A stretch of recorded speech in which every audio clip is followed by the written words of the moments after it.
Hello. Welcome to the Rev and the Rav, an interreligious experience of dialogue and discovery. I'm Reverend Nick Carter. I'm Rabbi Daniel Lehmann. Our program today is prompted by the fact that it happens that this is election day.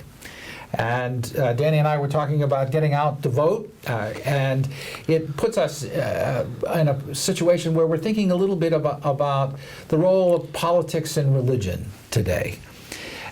Danny, when the Jewish community as a whole looks at the question of involvement in political life, is there a general orientation to this? The Jewish community has been active both here and in Israel, but is there a theological orientation or general religious orientation?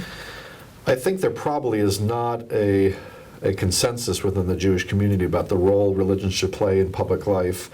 Certainly, large numbers of the more liberal Jewish community have been very committed to separation of church and state with regard to prayer in public schools and any kind of manifestation of the dominant religious culture, which is clearly Christianity, in public affairs. The Orthodox community, however, both here and in Israel, has taken a much more aggressive position with regard to religion in the public square. This election, actually, interestingly, has an Orthodox rabbi running for Congress in New Jersey, and there has not, to my knowledge, been a rabbi in Congress thus far. But again, it doesn't surprise me that it's an Orthodox rabbi running, I think as a Republican, in New Jersey. And interestingly, the Chabad Lubavitch Hasidic movement has been very vociferous in their attempts to get public displays of Jewish symbols, menorah during Hanukkah time in the public square next to the creche or the Christmas tree or whatever it is. So there's a kind of split in the Jewish community. And in Israel, the Orthodox are clearly dominant in terms of the intersection of religion and politics and public life. It's really quite controversial at this point. It's controversial. It was a bargain at the beginning of the state, and I think the political powers at the time thought that the Orthodox would kind of die out and they wouldn't really have a long-term problem, but it hasn't turned out to be the case. To the contrary, they've grown. And marriage and divorce is all controlled by the Orthodox rabbinate as the official powers dealing with those issues with state backing, and it's a huge issue. In fact, we at Hebrew College just had a Reform Israeli rabbi on our campus who is one of the leaders against Orthodox control over marriage and divorce and has been working for civil marriages. And it remains a very, very vexing problem in Israel, how to construct that relationship between religion and state. And here in the United States, there's a real split in the Jewish community about how to play that. And what about in the Christian and Protestant communities in particular? Well, certainly the whole concept of the separation of church and state is something that Baptists in particular lay great claim to. Even though that concept is not a concept that's in the Constitution, which is usually a surprise to a lot of people, it's a tightly held belief about the separation of church and state. But that concept is not one that tries to say that people of faith should not be involved in the public square. It actually tries to separate and say that the government should not be establishing one religion for the country and to protect the rights of religious expression. And there have been, I would say, various waves of involvement. And you could demonstrate one, say, looking at the 1960s with the civil rights movement for the 50s and 60s, where many religious leaders were very actively involved on a sort of social justice spectrum. And then you've seen it come back again in recent decades, largely from the evangelical community, around what they would describe as family values. Issues. But it's become quite controversial, and always has been. At this point, it's some interesting research that shows that 57% of Protestants do not want their ministers to raise political issues in the church. And it's a growing number that they're getting weary of that, and it's a real backlash to it. Nonetheless, there has always been an attempt to protect the right of people religious to speak out on public issues. Yeah, I think the need for religious folks to bring their religious conscience and perspectives to public issues, to voting, is something that needs to be supported and expressed. The issue of the separation of church and state, I think, is a very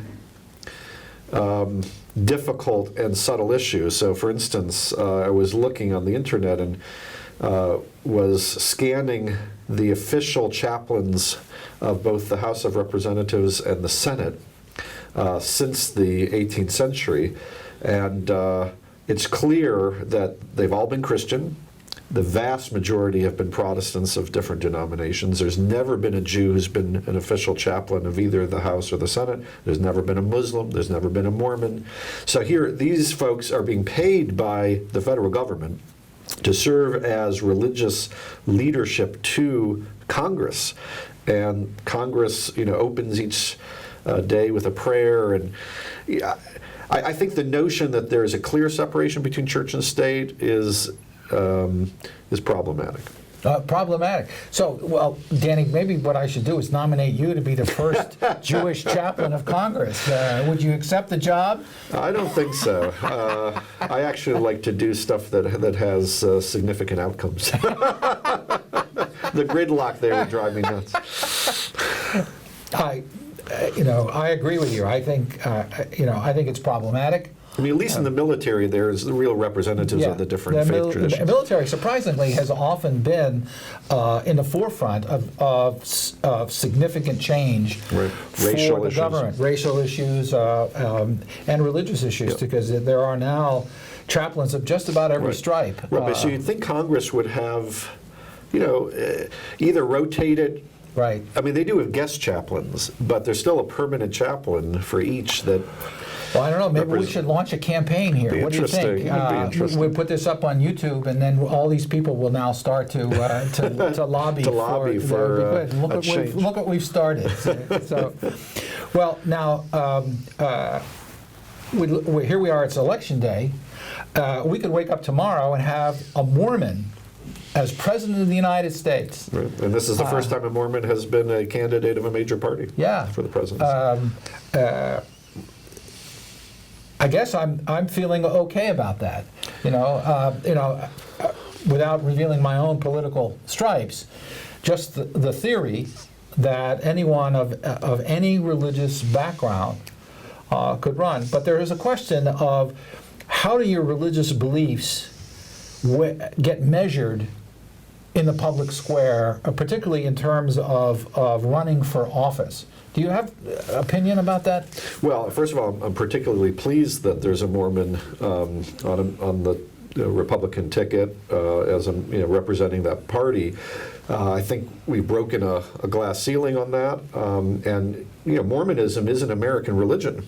Unlike most of the rest of us, it really has its roots here and in upstate New York, where we both have experiences, deeply rooted there.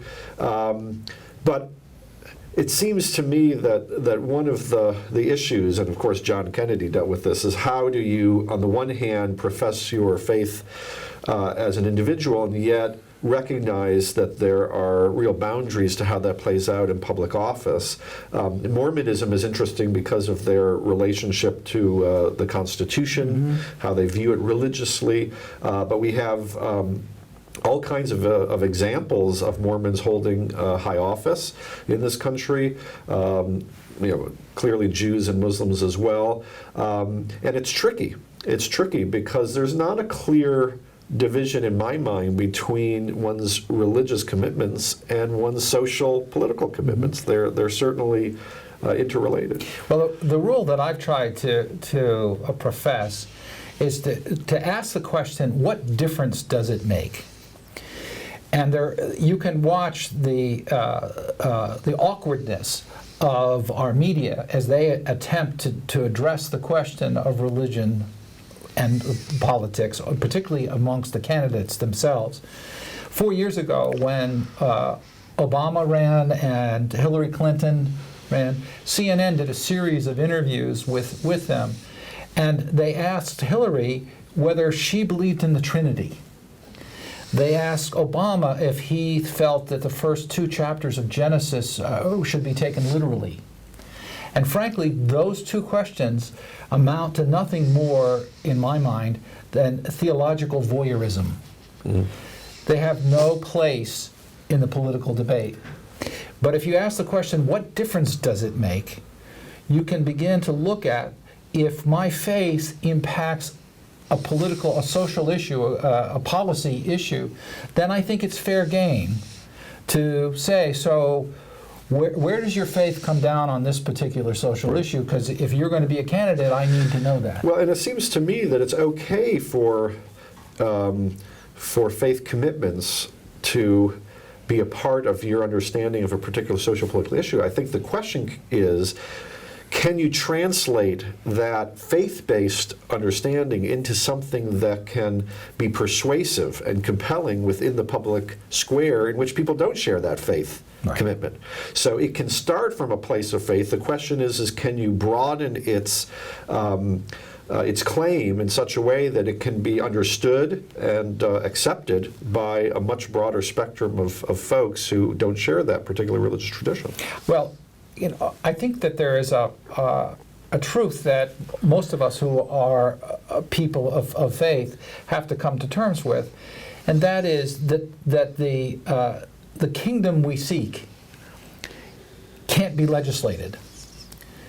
Our faith commitments envision something greater, something eternal, and therefore our involvement in the political arena is always going to have to be one of compromise. That doesn't mean that we can't be articulate spokespersons and organize and argue for our particular point of view. But I think we have to recognize that we live in a pluralistic society and that we are going to have to compromise and try and build something together. It challenges us, I think, to keep active, to be open to other points of view, which we haven't always been, and I think that's one of the different disappointments of our current society is that we see people who are unwilling to compromise, and it makes life more difficult for most of us as we go on. Yeah, and I think it's important to remember that of the Western democracies, this is certainly one, if not the most religiously oriented, and that religion plays a very significant role in people's lives, in the way they build communities and the way they think about social and political issues. And so there's a religious context to American life, and the question is how do we lead it in such a way that it's really responsive to an incredible diversity and pluralistic nature of the society. So on the one hand, it's one of the most religious. On the other hand, it's one of the most pluralistic and diverse. Well, we've just scratched the surface of a fascinating topic. We thank you for joining us for this edition of the Rev and the Rav. I'm Reverend Nick Carter. Peace. Shalom.